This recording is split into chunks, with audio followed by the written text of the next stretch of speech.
Liburan itu harusnya jadi momen paling santai dalam hidup seseorang.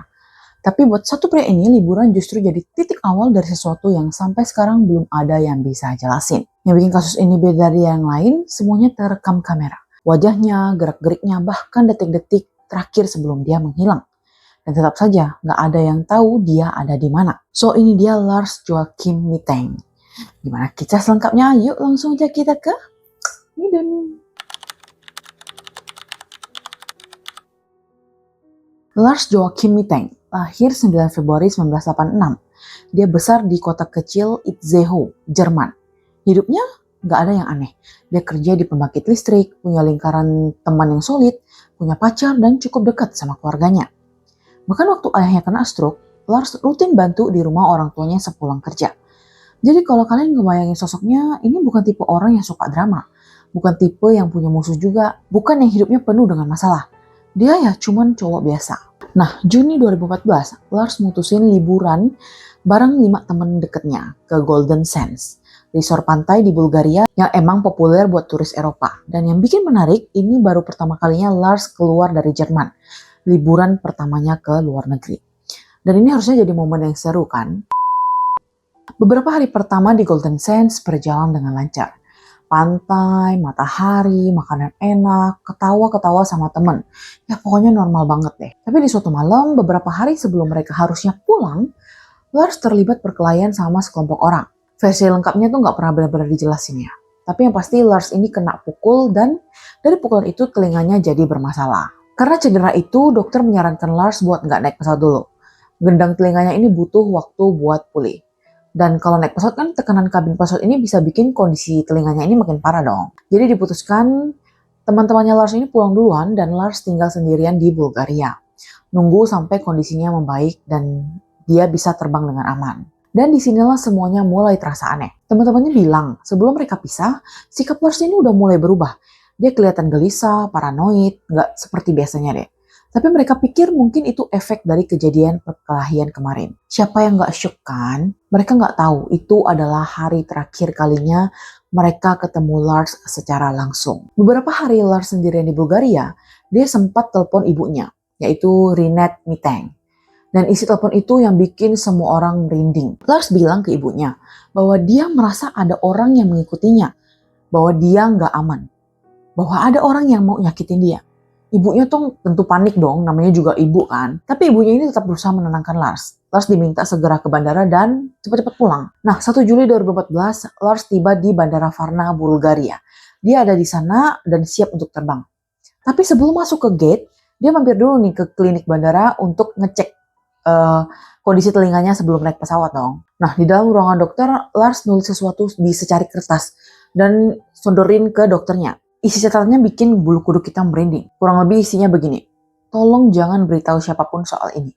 Ada orang yang mau membunuh saya.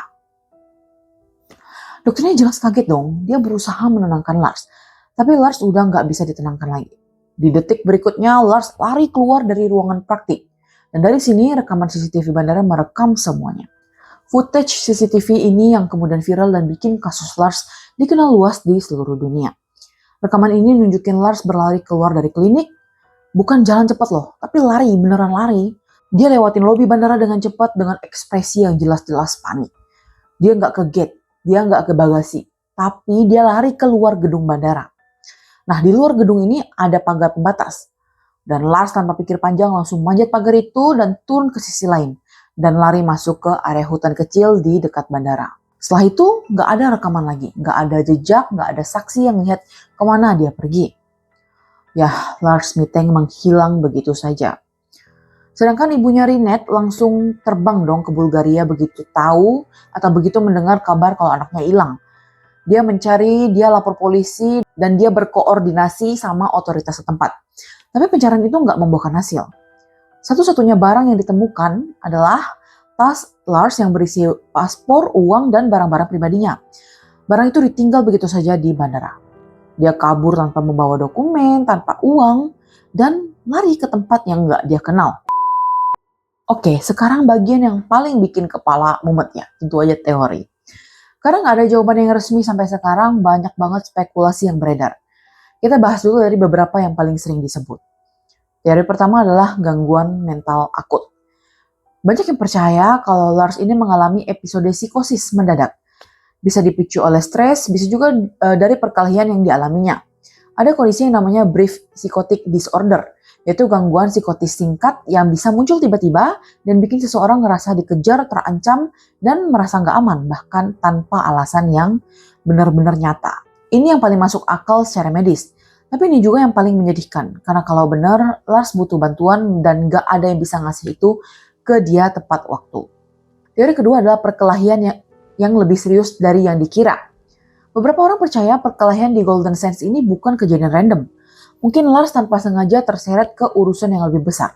Entah itu orang-orang yang berbahaya atau sesuatu yang dia lihat tapi nggak harusnya dia lihat. Dan ketakutannya itu nyata, bukan halusinasi. Yang ketiga adalah dia masih hidup di suatu tempat. Ada beberapa laporan penampakan Lars setelah dia hilang. Di Romania, di beberapa negara Eropa Timur lainnya. Tapi semuanya belum benar-benar terkonfirmasi. Ibunya Rinette sampai sekarang masih aktif mencari. Masih berharap, dan itu bukan hal yang gampang dibayangin. Ya, dia nggak tahu anaknya di mana, nggak tahu dia aman atau enggak, nggak tahu harus berduka atau terus harus berharap. Kasus Lars Miteng sampai hari ini belum terpecahkan. Nggak ada jasad yang ditemukan, nggak ada konfirmasi dia masih hidup atau enggak, nggak ada penjelasan resmi tentang apa yang sebenarnya terjadi di kepalanya atau yang terjadi di sekitarnya pada malam itu. Yang tersisa cuma rekaman CCTV itu. Seorang pria yang lari dari sesuatu yang cuma dia yang bisa lihat. Atau mungkin sesuatu yang nyata dan nggak ada yang mau percaya.